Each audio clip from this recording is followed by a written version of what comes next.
보령 앞바다 미스터리. 4월 17일 새벽 5시 30분 충청남도 보령시 대천항 앞바다는 거울처럼 고요했습니다. 전날 밤부터 불던 바람이 잠들고 물결 하나 일지 않는 완벽한 낚시 날씨였습니다. 이날 아침 쭈꾸미 낚시를 위해 출항한 배는 행운호였습니다. 행운호의 선장은 박종길 당시 47세씨였습니다. 그는 20년 넘게 대천항에서 낚시배를 운영해온 베테랑 선장이었습니다. 성실하고 안전에 철저한 것으로 정평이 나 있었고 단골 손님들이 많았습니다. 키 175cm, 체격이 건장한 편이었던 박종길 선장은 언제나 밝은 미소로 손님들을 맞이했습니다. 그날도 3명의 낚시꾼을 태우고 평소 쭈꾸미가 잘 나오는 포인트로 향했습니다. 코로나19 팬데믹이 한창이던 2020년부터 낚시 열풍이 불기 시작했습니다. 해외여행이 막히고 실내 활동이 제한되면서 사람들은 탁 트인 바다로 향했습니다. 대천항은 주말이면 발 디딜 틈이 없을 정도로 붐볐습니다. 특히 봄철 쭈꾸미 시즌에는 새벽부터 수십 척의 낚시배가 바다로 나갔습니다. 박종길 선장도 이 호황기에 부지런히 배를 운영하며 생계를 이어가고 있었습니다. 그의 아내 이혜진 당시 45세 씨는 남편이 새벽에 나갈 때마다 안전하게 다녀오세요 라고 인사했습니다. 그날 아침도 마찬가지였습니다. 박종길 선장은 평소처럼 걱정 마, 금방 올게라고 대답하며 집을 나섰습니다. 두 사람은 결혼 22년차 부부였고 대학생 딸과 고등학생 아들을 두고 있었습니다.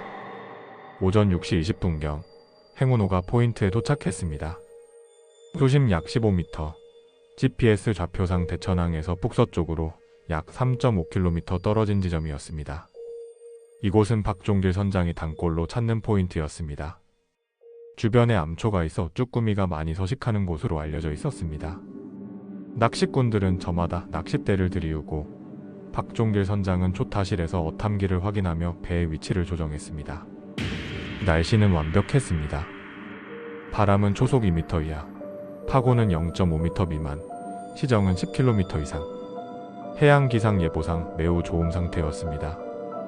그리고 6시 47분 누군가의 목소리가 고요한 새벽 바다를 가르며 울려 퍼졌습니다. 입질 왔다. 흥분된 목소리였습니다. 낚시를 하는 사람이라면 누구나 아는 물고기가 미끼를 물었을 때 외치는 그 특유의 함성이었습니다. 선명하고 또렷한 남자 목소리였습니다. 그러나 이 외침 이후 행운호 위에서는 이상한 일이 벌어졌습니다. 3명의 낚시꾼은 서로를 쳐다보았습니다.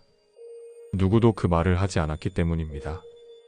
그리고 초타실을 확인하려 갔을 때 박종길 선장은 흔적도 없이 사라진 상태였습니다. 배 위에는 3명의 낚시꾼만 남아 있었습니다. 선장은 어디로 갔을까요? 그는 어떻게 사라진 걸까요? 그리고 입질 왔다는 외침의 주인은 누구였을까요? 이것이 2년이 지난 지금까지도 해양경찰과 실종자, 가족들을 괴롭히는 보령 앞바다 실종 사건의 시작이었습니다. 파일 2 첫 번째 목격자 마이너스 낚시꾼 김태수의 증언. 김태수 당시 52세 씨는 서울 강남구에서 중견기업의 부장으로 근무하는 직장인이었습니다. 그는 코로나19 이후 스트레스 해소를 위해 낚시를 시작했고 점차 깊이 빠져들었습니다. SNS 낚시 동호회에 가입하여 활동하던 그는 2021년 가을 처음으로 박종길 선장의 행운호를 이용했습니다. 친절한 안내와 풍부한 조항에 만족한 그는 단골이 되었고 그날이 3번째 승선이었습니다. 2022년 5월 3일 보령해양경찰서 조사실에서 김태수 씨는 해양경찰의 질문에 답했습니다. 그의 진술조서에는 다음과 같은 내용이 기록되어 있습니다. 4월 16일 토요일 저녁 동호회 회원 2명과 함께 보령으로 내려왔습니다. 이정훈, 최영민과 함께였습니다. 우리는 대천항 근처 민박집에서 하룻밤을 묵었고 다음날 새벽 5시에 일어나 항구로 갔습니다. 박종길 선장님은 이미 배를 준비하고 계셨습니다. 김태수 씨는 그날 아침 박종길 선장의 모습을 선명하게 기억하고 있었습니다. 선장님은 평소와 다름없이 밝았습니다. 오늘 날씨 좋으니까 대박 날 겁니다 하시면서 웃으셨어요. 구명조끼를 하나하나 점검해 주시고 낚시 장비 사용법도 다시 한번 설명해 주셨습니다. 정말 세심한 분이셨습니다. 새벽 5시 10분 행운호는 대천항을 출항했습니다. 항해는 순조로웠습니다. 약 1시간 10분 후 배는 포인트에 도착했습니다. 포인트에 도착해서 각자 자리를 잡았습니다. 저는 선미 왼쪽에, 이정훈 씨는 선미 오른쪽에, 최영민 씨는 선수 쪽에 자리 잡았어요. 박종길 선장님은 조타실에 계셨고요. 조타실은 배 중앙에 있었는데 유리창을 통해 안이 보였습니다. 낚시를 시작한 시각은 정확히 6시 23분이었습니다. 김태수 씨는 휴대전화로 시작 시각을 기록해두는 습관이 있었습니다. 처음 20분 정도는 입질이 별로 없었습니다. 가끔 미끼를 확인하고 다시 들이우고 있죠. 바다는 정말 고요했습니다. 바람 소리도 파도 소리도 거의 들리지 않았어요. 그래서 그 외침이 더 선명하게 들렸습니다. 6시 47분 그 순간이 왔습니다. 갑자기 입질 왔다. 하는 소리가 들렸습니다. 남자 목소리였고 흥분된 톤이었습니다. 처음에는 정훈이가 쭈꾸미를 잡았다고 생각했어요. 그래서 야 벌써? 하면서 고개를 돌렸는데 김태수 씨는 그때 본 광경을 평생 잊을 수 없다고 말했습니다. 이정훈 씨는 저를 쳐다보고 있었습니다. 낚싯대를 들고 있는 것도 아니고 그냥 멍하니 저를 보고 있었어요. 저도 멍하니 그를 봤죠. 그리고 동시에 고개를 돌려 최영민 씨를 봤습니다. 최영민 씨도 우리를 쳐다보고 있었습니다. 세 사람은 서로를 확인한 후 동시에 한 가지 사실을 깨달았습니다. 그 외침은 세 사람 중 누구의 것도 아니었습니다. 그럼 선장님이 외친 건가 싶어서 조타실을 봤습니다. 유리창 너머로 안이 보였는데 아무도 없었습니다. 선장님이 안 계셨어요. 김태수 씨는 즉시 배 안으로 들어가 선장을 찾았습니다. 조타실, 선실, 화장실, 배 구석구석을 다 찾아봤습니다. 배가 크지 않아서 금방 확인할 수 있었어요. 그런데 선장님은 어디에도 안 계셨습니다. 배 밖으로 떨어진 것도 아니었어요. 물에 빠지는 소리 같은 건 전혀 들리지 않았거든요. 김태수 씨의 목소리가 떨렸습니다. 그때 정말 무서웠습니다. 이해가 안 됐어요. 사람이 흔적도 없이 사라질 수 있나요? 그것도 작은 배 위에서요? 2023년 11월 김태수 씨는 한 팟캐스트에 출연하여 당시 심경을 더욱 자세히 털어놓았습니다. 그날 이후로 저는 낚시를 하지 않습니다. 할 수가 없어요. 바다가 무서워졌습니다. 아니, 정확히는 우리가 이해할 수 없는 무언가가 있다는 사실이 무서워진 거죠. 박종길 선장님은 정말 좋은 분이었습니다. 그런 분이 그렇게 사라지다니. 저는 아직도 믿을 수가 없습니다. 파일 3 두 번째 목격자 마이너스 낚시꾼 이정훈의 기억. 이정훈 당시 48세 씨는 김태수 씨의 직장 동료이자 낚시 동호회 회원이었습니다. 그는 김태수 씨보다 낚시 경력이 길었습니다. 5년 전부터 취미로 낚시를 해왔고 바다 낚시 경험도 10회 이상이었습니다.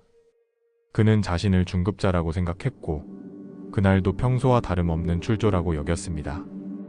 해양경찰 조사에서 이정훈 씨는 김태수 씨와 거의 동일한 진술을 했습니다. 하지만 그는 몇 가지 추가적인 세부사항을 기억하고 있었습니다. 2023년 3월 한 다큐멘터리 제작진과의 인터뷰에서 이정훈 씨는 당시 상황을 더욱 자세히 증언했습니다. 6시 47분이었습니다. 제가 손목시계로 확인했거든요. 저는 낚시할 때 항상 시간을 체크하는 습관이 있습니다. 몇 시에 입질이 왔는지, 언제 조항이 좋은지 기록해두려고요. 이정훈 씨는 그 외침의 특성을 매우 구체적으로 묘사했습니다. 입질 왔다. 하는 소리가 들렸을 때 저는 즉시 제 낚싯대를 확인했습니다. 반사적인 행동이었죠. 하지만 제 낚싯대에는 아무런 반응이 없었어요. 그래서 태수 형을 봤는데 형도 저를 보고 있더라고요. 그 순간 이상하다고 느꼈습니다. 이정훈 씨는 그 목소리의 방향을 특정할 수 없었다고 강조했습니다. 분명히 배 위에서 들린 목소리였습니다. 멀리서 들려온 게 아니에요. 가까운 곳에서 아마도 5m 이내에서 들린 소리였습니다. 그런데 이상한 건 방향을 알 수 없었다는 겁니다. 앞에서 들린 것도 뒤에서 들린 것도 아니었어요. 그냥 사방에서 동시에 들린 것처럼 느껴졌습니다. 이정훈 씨는 또한 중요한 발견을 했습니다. 초타실로 달려갔을 때 가장 먼저 눈에 들어온 건 어탐기였습니다. 어탐기가 꺼져 있었어요. 아니, 정확히는 전원이 꺼진 게 아니라 플러그가 뽑혀 있었습니다. 어탐기는 수중 물고기의 위치를 탐지하는 장비입니다. 낚시배에서는 필수적인 장비로 대부분의 선장들은 어탐기를 항상 켜놓고 물고기 반응을 확인합니다. 박종길 선장님은 어탐기에 의존하는 스타일이었습니다. 포인트를 찾을 때도 낚시 중에도 항상 어탐기를 확인하셨어요. 그런데 그날은 완전히 꺼져 있었습니다. 플러그가 뽑혀 있었어요. 이정훈 씨는 플러그의 위치를 확인했습니다. 플러그는 초타실 벽면 하단, 선장님이 앉는 의자 왼쪽 아래에 있었습니다. 손을 뻗어야 닿을 수 있는 위치였어요. 우연히 뽑힐 자리가 아니었습니다. 누군가 의도적으로 뽑은 게 분명했습니다. 이정훈 씨는 또 다른 이상한 점을 발견했습니다. 초타실 바닥에 물이 조금 있었습니다. 마른 물자국이 아니라 젖은 물이었어요. 마치 누군가 젖은 발로 초타실에 들어온 것처럼요. 하지만 우리 3명 모두 신발이 마른 상태였고 선장님도 출항할 때 마른 신발을 신고 계셨습니다. 해양경찰은 이 물을 채취하여 성분 분석을 의뢰했습니다.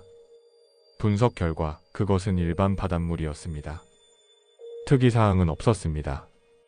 2024년 5월 이정훈 씨는 한 라디오 프로그램에 출연하여 심경을 밝혔습니다. 저는 그날 이후로 많은 생각을 했습니다. 과학적으로 설명할 수 없는 일들이 세상에는 분명 존재합니다. 우리가 이해할 수 없다고 해서 그것이 없는 건 아니에요. 박종길 선장님에게 무슨 일이 있었는지 저는 모릅니다. 하지만 한 가지는 확신합니다. 그분은 우리를 지키려고 무언가를 하신 거라고요. 파일 4 세 번째 목격자 마이너스 낚시꾼 최영민의 발견.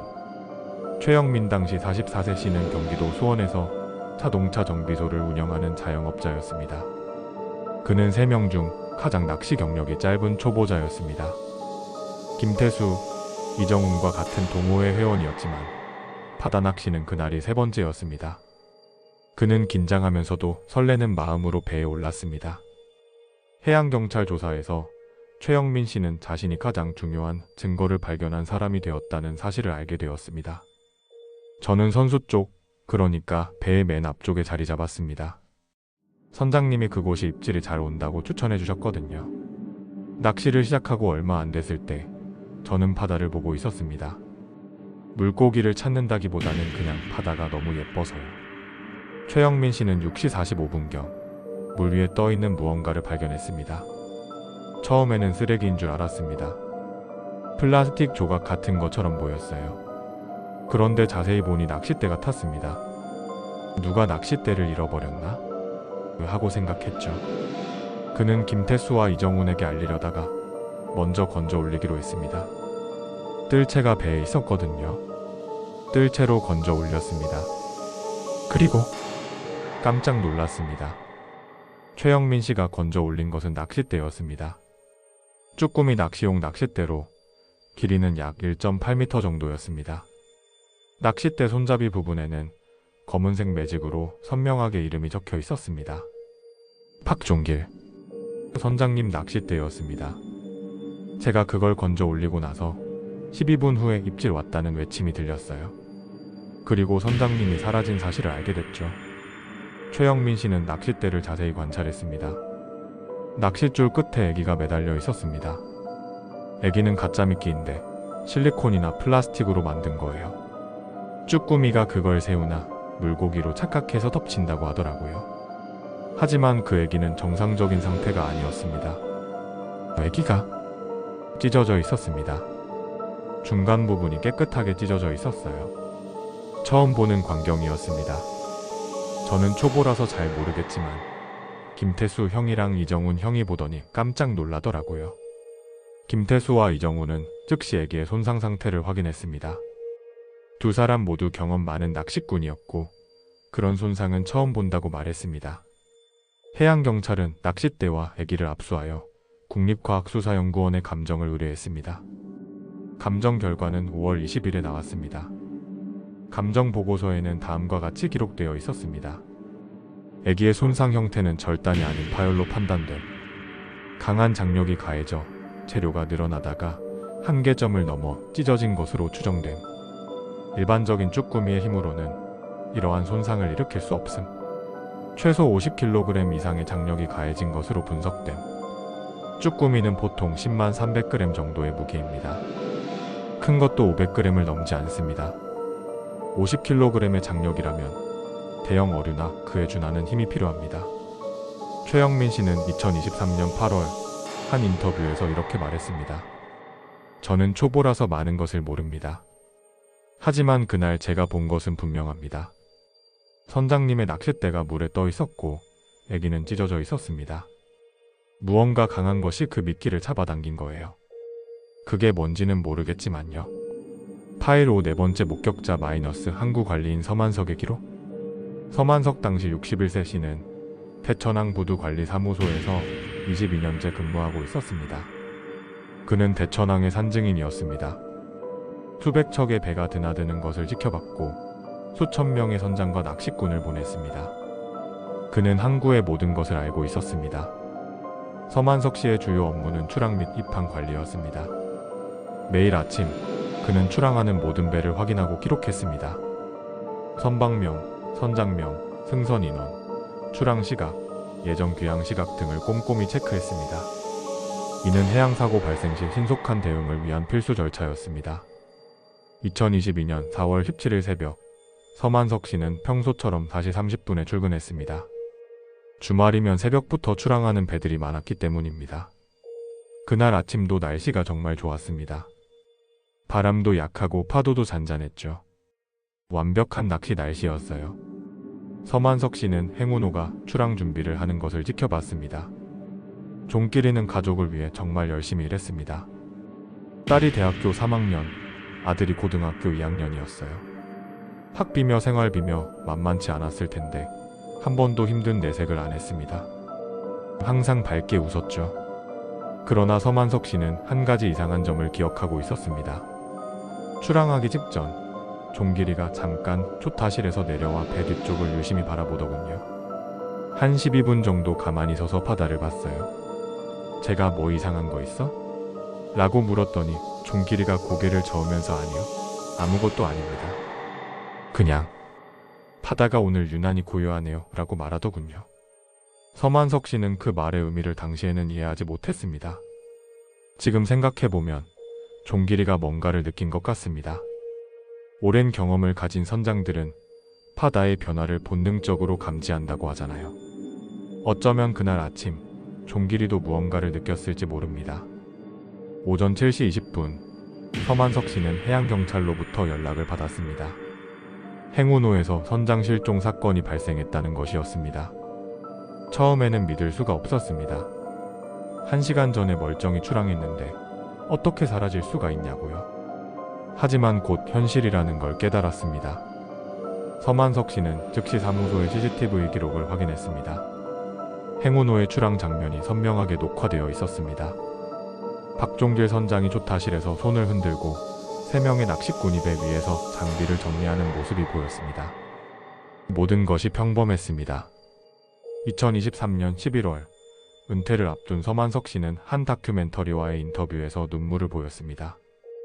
22년간 일을 하면서 많은 사람들을 봤습니다. 하지만 종길이처럼 좋은 사람은 드물었어요. 그 친구가 그렇게 사라지다니. 저는 아직도 믿을 수가 없습니다. 가끔 꿈에서 종길이를 봅니다. 꿈속에서 종길이는 항상 웃고 있어요. 서형 괜찮아요. 저 괜찮아요 라고 말합니다.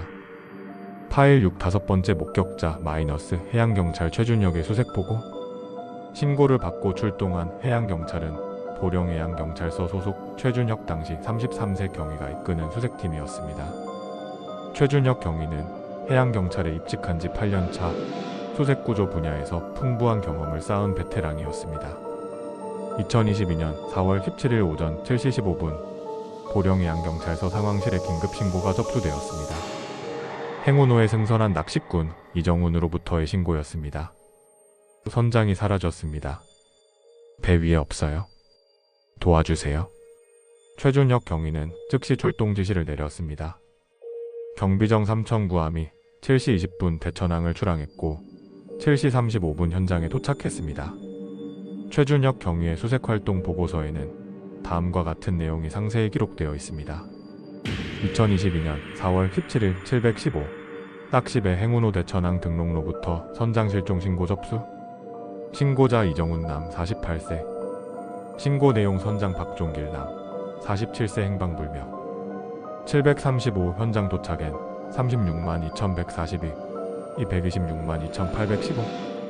현장 상황 확인 결과 일기상 양호 마이너스 풍속 2.1미즈 파고 0.4m 시정 11km이 선체 외관 이상 무 3승선 인원 3명 전원 무사 정신상태 양호 4조타실 내부 점검 마이너스 어탐기 전원 플러그 분리 상태 확인 오선수 부근 해상에서 피해자 소유 낚싯대 발견 낚시꾼 최영민이 이민양유 낚싯대 끝 액이 심각한 손상 확인. 최준혁 경위는 현장에 도착하자마자 3명의 낚시꾼을 간단히 조사했습니다. 3사람의 진술은 일치했고 거짓말 탐지 결과도 이상이 없었습니다. 3사람은 실종 사건과 무관한 것으로 판단되었습니다. 가장 먼저 한 일은 박종길 선장이 물에 빠졌을 가능성을 확인하는 것이었습니다. 최준혁 경위는 행운호 주변 해역을 집중 수색했습니다.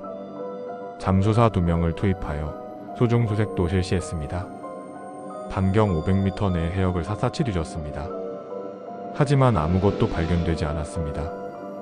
시신은 물론이고 옷가지나 신발, 어떤 흔적도 없었습니다.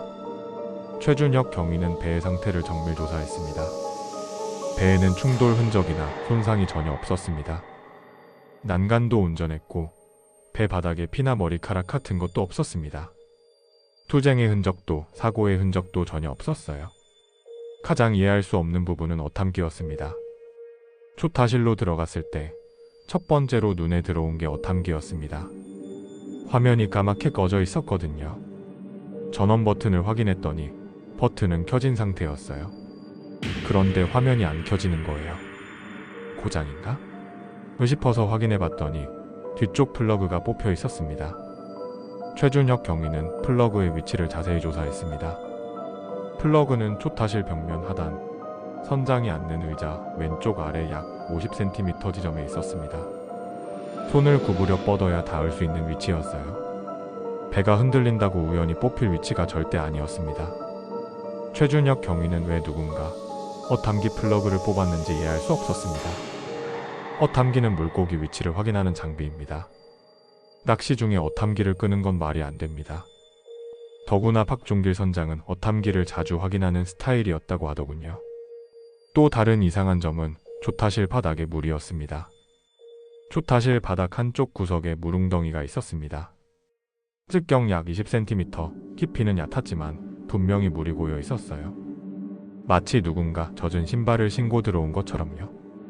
최준혁 경위는 그 물을 채취하여 분석을 의뢰했습니다. 분석 결과 일반 해수였습니다. 특이사항은 없었습니다. 수색 작업은 3일간 계속되었습니다. 해양경찰은 총 경비정 5척, 헬기 1대, 잠수사 8명을 투입했습니다. 반경 5km의 해역을 집중 수색했습니다. 하지만 박종길 선장의 흔적은 발견되지 않았습니다.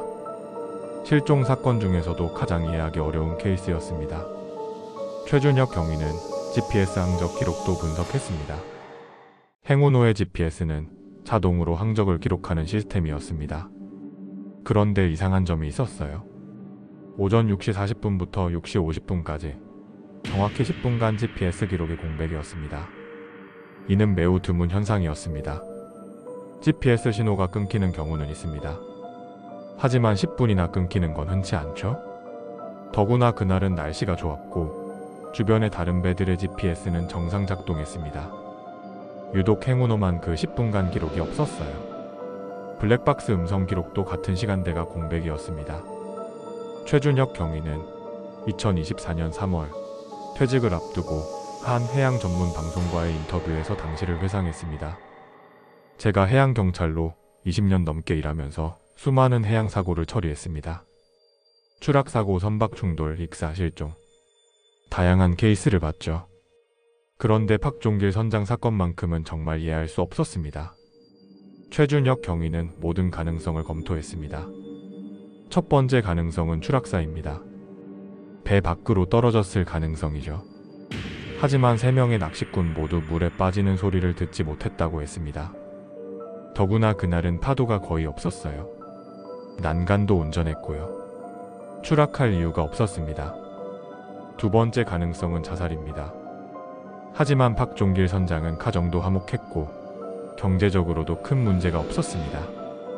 자살 동기가 전혀 없었어요. 더구나 손님을 태우고 출항한 상태에서 자살한다는 건 말이 안 됩니다.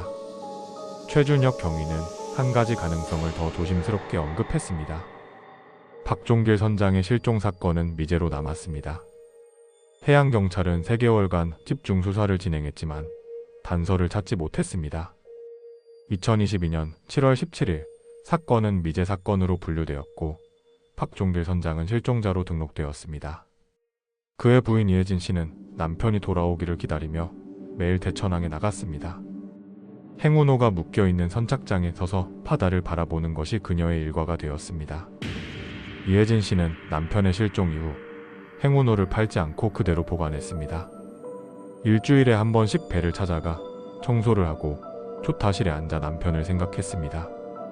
그러던 2022년 10월 23일 실종된 지 정확히 6개월이 되는 날 이혜진 씨의 집에 택배 상자 하나가 배달되었습니다. 오후 2시경 집 앞에서 초인종이 울렸습니다. 이혜진 씨가 문을 열자 택배 기사가 상자를 건네주었습니다. 보령시에서 오신 거 맞으시요? 택배 왔습니다. 이혜진 씨는 택배를 받고 의아했습니다. 주문한 물건이 없었기 때문입니다. 누가 보낸 거죠? 발신인이 적혀 있지 않네요. 태천항 근처 편의점에서 접수됐다고 나와 있습니다. 이혜진 씨는 상자를 받아들고 집 안으로 들어갔습니다. 상자는 생각보다 무거웠습니다. 약 1kg 정도 되는 것 같았습니다. 상자 안에는 흰색 스티로폼 박스가 들어 있었습니다. 스티로폼 박스 뚜껑을 열자 얼음과 함께 비닐봉지에 담긴 무언가가 보였습니다. 쭈꾸미였습니다. 신선한 쭈꾸미 한 마리가 비닐봉지에 담겨 얼음 위에 놓여 있었습니다. 크기는 약 200g 정도로 추정되었습니다. 이혜진 씨는 순간 숨이 멎는 것 같았습니다. 남편이 항상 잡아오던 쭈꾸미였습니다. 쭈꾸미 옆에는 흰색 종이가 하나 접혀 있었습니다. A사 용지를 반으로 접은 것이었습니다. 종이에는 검은색 볼펜으로 한 문장이 적혀 있었습니다. 그날 우리는 깊은 곳에서 잡힌 거요. 필체는 익숙했습니다. 남편 박종길의 글씨체였습니다. 이혜진 씨는 그 자리에 주저앉고 말았습니다. 종이를 쥔 채로 한참을 울었습니다. 정신을 차린 이혜진 씨는 즉시 보령해양경찰서에 연락했습니다.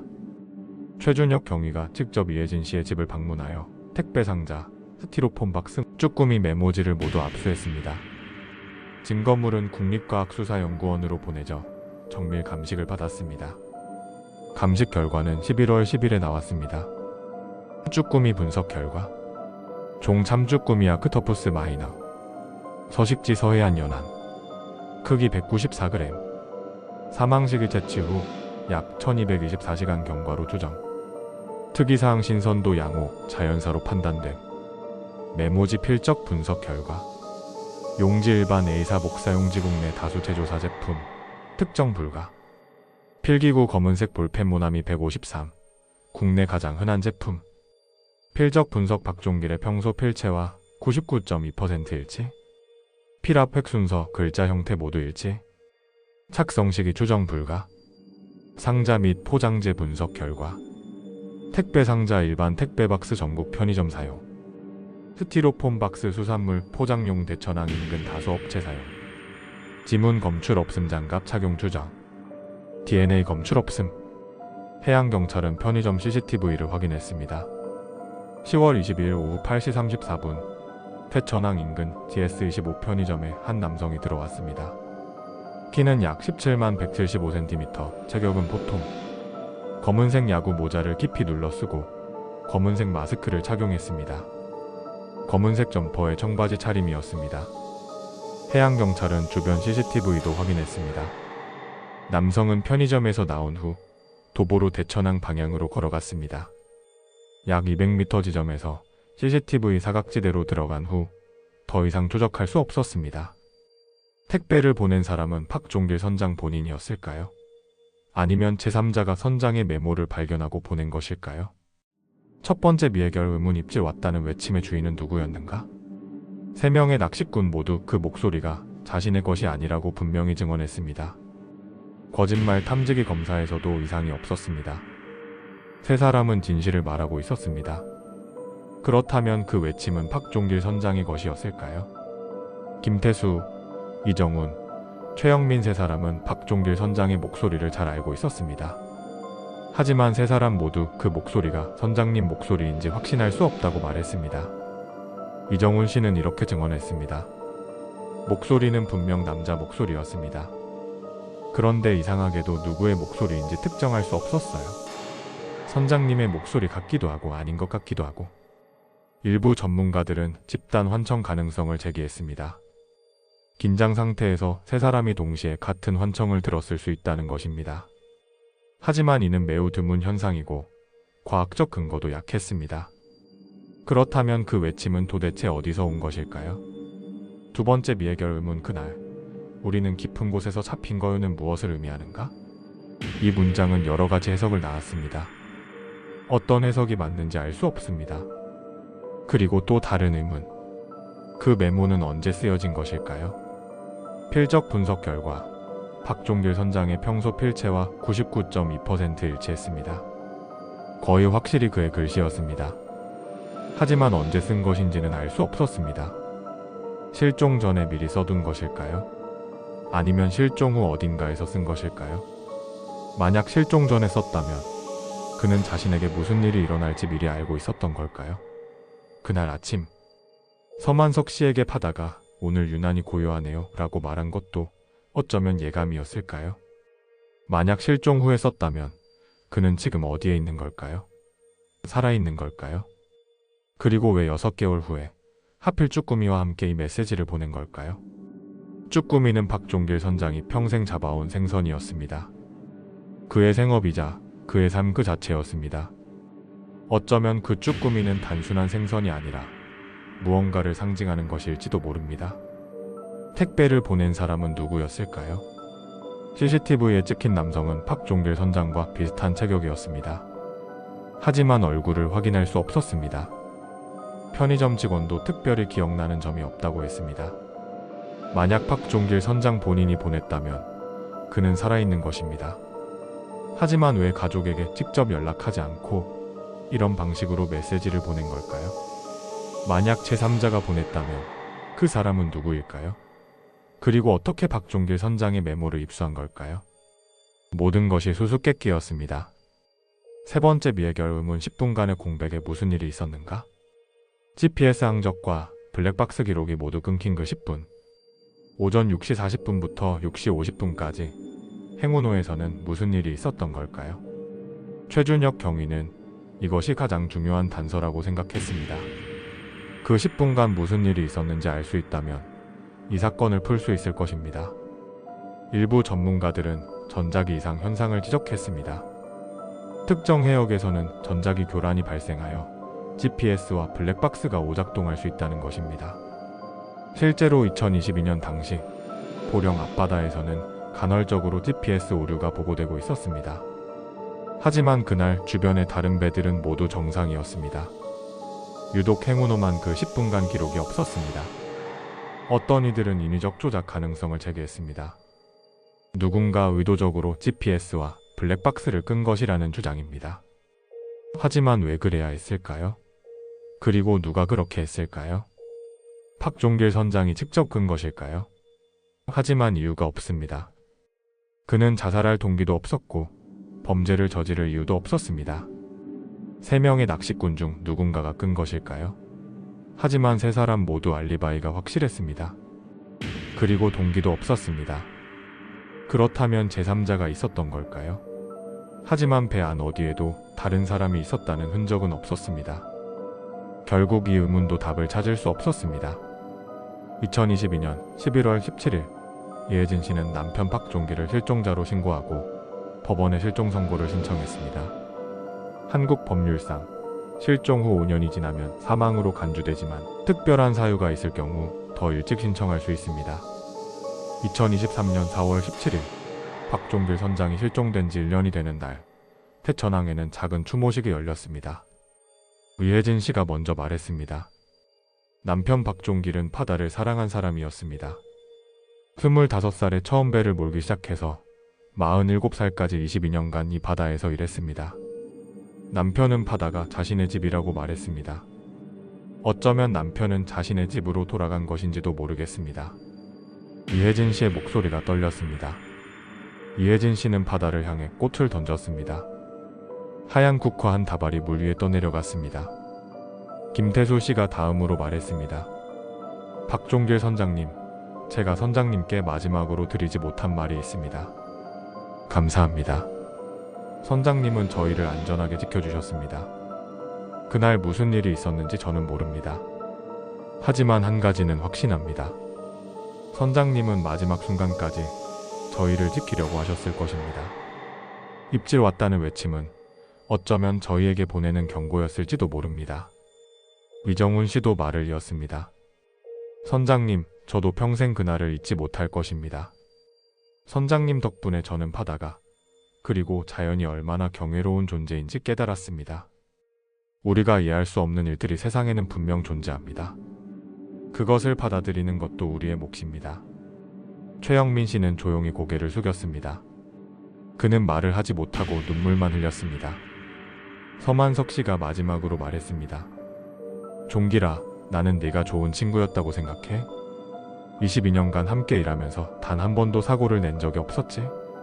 너는 책임감 있고 성실하고 따뜻한 사람이었어? 내가 어디에 있든 잘 지내고 있기를 바란다. 추모식이 끝난 후 이혜진 씨는 기자들과 짧은 인터뷰를 했습니다. 저는 남편이 언젠가 돌아올 거라고 믿지 않습니다. 하지만 남편이 마지막으로 보낸 메시지를 통해 위로를 받았습니다. 남편은 자신의 운명을 받아들였고 저에게 마지막 인사를 한 것입니다. 그것으로 충분합니다. 기자가 물었습니다.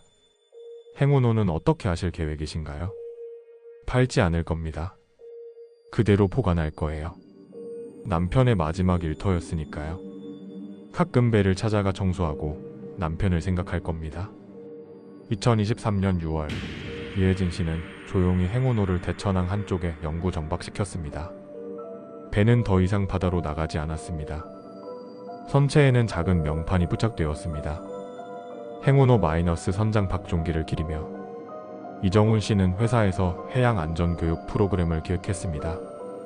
그는 직원들에게 박종길 선장의 이야기를 들려주며 바다의 경외감을 강조합니다. 바다는 아름답지만 동시에 우리가 이해할 수 없는 곳입니다. 항상 조심해야 합니다. 최영민 씨는 정비소 일에 더 집중하게 되었습니다. 그는 간혹 손님들에게 그날의 이야기를 들려줍니다. 저는 그날 무언가를 배웠습니다. 우리 인간은 자연 앞에서 얼마나 작은 존재인지를요. 서만석 씨는 2023년 8월 정년퇴직을 했습니다. 그는 마지막 출근일 행운호를 찾아가 배를 쓰다듬었습니다. 종길아, 나도 이제 떠난다. 너처럼 바다로 가는 건 아니지만 이 항구를 떠나는 거야. 그동안 고마웠어? 서만석 씨는 퇴직 후 고향인 충북 청주로 돌아갔습니다. 하지만 한 달에 한 번씩은 대천항을 찾아옵니다. 행운호를 보기 위해서입니다.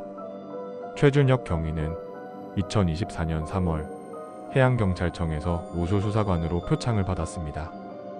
하지만 그는 박종길 선장 사건만은 풀지 못한 것을 아쉬워합니다. 제 경력의 유일한 미제 사건입니다. 퇴직할 때까지 이 사건을 잊지 않을 것입니다. 최준혁 경위는 2025년 정년퇴직을 앞두고 있습니다. 그는 퇴직 후 해양안전 강연을 할 계획입니다. 박종길 선장의 이야기를 많은 사람들에게 전하고 싶습니다. 바다의 신비로움과 동시에 위험함을요. 2024년 4월 17일 박종길 선장이 실종된 지 2년이 되는 날 태천항에는 더 많은 사람들이 모였습니다. 가족, 친구, 동료 선장들뿐만 아니라 SNS를 통해 이야기를 접한 낯선 사람들도 찾아왔습니다. 약 100여 명이 행운호 앞에 모여 묵념을 올렸습니다. 이혜진 씨는 준비해온 편지를 낭독했습니다. 여보, 당신이 떠난 지 2년이 되었어요. 처음에는 정말 힘들었습니다. 왜 하필 당신이었을까? 왜 그런 일이 일어났을까? 매일 밤 잠을 이루지 못했어요. 하지만 시간이 지나면서 조금씩 받아들이게 되었습니다. 당신은 바다로 돌아갔습니다. 당신이 평생 사랑한 그곳으로요. 저는 이제 당신을 보내드리려 합니다. 더 이상 붙잡지 않을게요. 바다에서 편히 쉬세요. 그리고 가끔은 파도에 실려 저에게 인사해주세요. 이혜진 씨는 편지를 접고 바다를 향해 던졌습니다. 편지는 바람에 날려 물 위로 떨어졌습니다. 그날 밤 이혜진 씨는 꿈을 꾸었습니다. 꿈속에서 그녀는 배 위에 서 있었습니다. 행운호였습니다. 바다는 고요했고 하늘은 맑았습니다. 조타실에서 누군가 나왔습니다. 박종길이었습니다. 여보. 남편은 웃고 있었습니다. 평소처럼 밝은 미소였습니다. 어떻게? 괜찮아요. 나는 괜찮아. 어디 있었어요? 무슨 일이 있었던 거예요? 남편은 고개를 저었습니다. 그건 중요하지 않아요. 중요한 건 나는 지금 내가 있어야 할 곳에 있다는 거예요. 돌아올 수 없어요. 미안해요. 하지만 당신은 잘 지내야 해요. 아이들도 잘 돌봐주고. 남편이 그녀의 손을 잡았습니다. 손은 따뜻했습니다. 입질 왔다. 네? 입질 왔다고 말했잖아요. 그날. 그건 내가 한 말이에요. 무슨 입질이요? 남편이 웃었습니다. 인생이라는 입질이요. 우리는 모두 인생이라는 큰 낚시에 걸린 거예요. 그리고 그날 내 차례가 온 거죠. 이해할 수 없어요. 이해하지 않아도 돼요. 그냥 살아가면 돼요. 당신은 잘하고 있어요. 남편이 그녀를 안았습니다. 따뜻한 품이었습니다. 사랑해요. 저도 사랑해요. 남편이 물러났습니다. 그리고 천천히 배 뒤쪽으로 걸어갔습니다.